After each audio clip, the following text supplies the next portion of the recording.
دوستو، اگر آپ پوچھیں کہ وہ کون تھا جس نے سب سے پہلے نبی کریم صلی اللہ علیہ وسلم پر دل سے ایمان لایا، جو نبی صلی اللہ علیہ وسلم کے ہر غم کا ساتھی بنا، جو ہر جنگ میں، ہر درد میں، ہر دکھ میں، ہر قدم پر رسول اللہ صلی اللہ علیہ وسلم کے ساتھ کھڑا رہا، تو جواب صرف ایک ہے، حضرت ابو بکر صدیق رضی اللہ عنہ۔ یہ وہی عظیم ہستی ہے جنہوں نے نبی کے اشارے پر اپنی ساری دولت، سارا مال، ساری زندگی قربان کر دی، جنہوں نے کہا میں نے سب کچھ اللہ اور اس کے رسول کے لیے دے دیا، اب میرے پاس صرف اللہ اور اس کے رسول ہے۔ یہ وہ شخصیت ہے جنہوں نے غار ثور میں رسول اللہ کی تنہائی کا رفیق بنا، جن کے لیے آسمان سے سکون اترا اور قرآن میں ان کے ایمان کی گواہی دی گئی۔ یہ وہ مرد کامل تھے جو نبی صلی اللہ علیہ وسلم کے بعد اسلام کے سب سے پہلے خلیفہ بنے، جنہوں نے جھوٹے مدعیان نبوت کو للکارا اور بکھری ہوئی امت کو ایک لڑی میں پروان دیا۔ دوستو، آج ہم جانیں گے اس عظیم انسان کی زندگی جن کے بغیر تاریخ اسلام مکمل نہیں ہوتی، جنہیں نبی صلی اللہ علیہ وسلم نے صدیق کا لقب دیا، اور جنہوں نے اپنی آخری سانس تک مجھے صرف رسول اللہ کا ساتھ چاہیے۔ تو آئیے چلتے ہیں اس روشنی بھرے دنوں کی طرف جب حق کا پرچم حضرت ابو بکر صدیق رضی اللہ عنہ کے ہاتھوں بلند ہوا۔ حضرت ابو بکر رضی اللہ عنہ کا اصل نام عبداللہ بن عثمان تھا۔ آپ 573 عیسوی میں مکہ مکرمہ میں پیدا ہوئے۔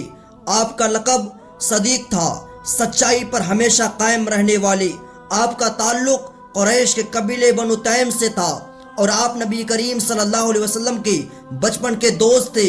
جب رسول اللہ صلی اللہ علیہ وسلم پر پہلی وحی نازل ہوئی تو مردوں میں سب سے پہلے جو ایمان لایا وہ کوئی اور نہیں بلکہ حضرت ابو بکر رضی اللہ عنہ تھے۔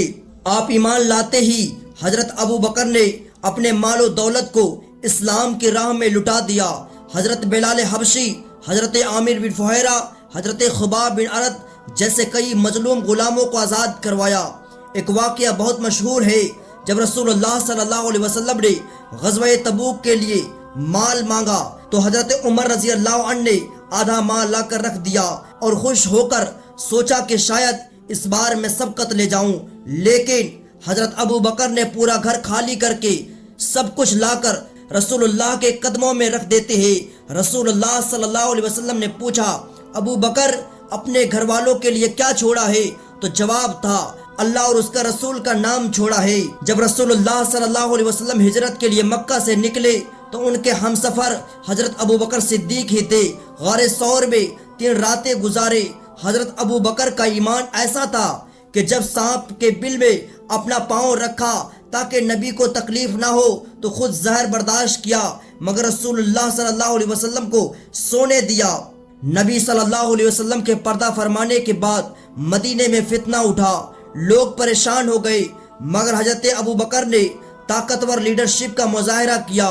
انہوں نے سب سے پہلے نبی کے وصال کی خبر کی تصدیق کی اور فرمایا، جس نے محمد صلی اللہ علیہ وسلم کی عبادت کی وہ جان لے کہ محمد صلی اللہ علیہ وسلم وفات پا گئے، اور جس نے اللہ کی عبادت کی وہ جان لے کہ اللہ ہمیشہ زندہ ہے۔ نبی کریم صلی اللہ علیہ وسلم کے بعد کچھ جھوٹے مدعیان نبوت اٹھے، جیسے مسلمہ قذاب، طلحہ اسدی، سجاح وغیرہ۔ حضرت ابو بکر رضی اللہ عنہ نے ان کے خلاف جنگ یمامہ اور دیگر جنگیں لڑی۔ 700 سے زائد قرآن کے حافظ اس جنگ میں شہید ہوئے۔ اسی لیے آپ نے قرآن کو کتابی شکل میں جمع کروانے کا فیصلہ کیا۔ یہ تاریخ اسلام میں بہت بڑا کام تھا جو قیامت تک باقی رہے گا۔ رسول اللہ صلی اللہ علیہ وسلم نے اپنے وفات سے پہلے اسامہ بن زید کی قیادت میں ایک لشکر تیار کیا تھا جو روم کی طرف جانا تھا۔ نبی کریم صلی اللہ علیہ وسلم کے وفات کے بعد کچھ لوگوں نے کہا کہ یہ لشکر واپس بلا لیا جائے، مگر حضرت ابو بکر نے کہا، میں اس لشکر کو کیسے روک سکتا ہوں جسے رسول اللہ صلی اللہ علیہ وسلم نے روانہ کیا ہو۔ یہ ان کا وہ فیصلہ تھا جس نے دشمنوں کے دلوں میں خوف ڈال دیا اور مدینے کے اندرونی فتنوں کو ختم کر دیا۔ حضرت ابو بکر کی سادگی کا عالم یہ تھا کہ خلیفہ بننے کے بعد بھی اپنے دکان پر جاتے تھے۔ جب صحابہ نے کہا کہ آپ کو بیت المال سے وظیفہ دیا جائے گا تو آپ نے بہت معمولی رقم قبول کی، صرف اتنا کہ گھر کا خرچہ چل سکے۔ انتقال سے پہلے فرمایا میری زمین بیت المال کو واپس دی جائے، کیونکہ جو کچھ لیا ہے وہ لوٹا دینا چاہتا ہوں۔ حضرت ابو بکر رضی اللہ عنہ نے 2 سال اور 3 ماہ خلافت کی۔ سن 634 عیسوی میں آپ کا وصال ہوا۔ آپ کو نبی کریم صلی اللہ علیہ وسلم کے پہلو میں دفن کیا گیا۔ مسجد نبوی کے اندر نبی کے داہنے جانب حضرت ابو بکر رضی اللہ عنہ کی خصوصیتیں بہت سی ہیں، لیکن میں آپ کو چند خصوصیت بتانا چاہتا ہوں۔ سب سے پہلے ایمان لانے والے مرد 10 مبشرہ میں شامل، جنہیں جنت کی خوشخبری دنیا میں ملی ہو۔ نبی صلی اللہ علیہ وسلم کے غار کے ساتھی، اسلام کے سب سے پہلے خلیفہ، نبی کریم صلی اللہ علیہ وسلم کے وصال کے بعد امت کو متحد رکھنے والے، سادہ ایماندار اور اللہ سے ڈرنے والے۔ دوستو، حضرت ابو بکر صدیق رضی اللہ عنہ وہ شخصیت تھے جنہوں نے اپنی پوری زندگی نبی کی غلامی میں گزار دی۔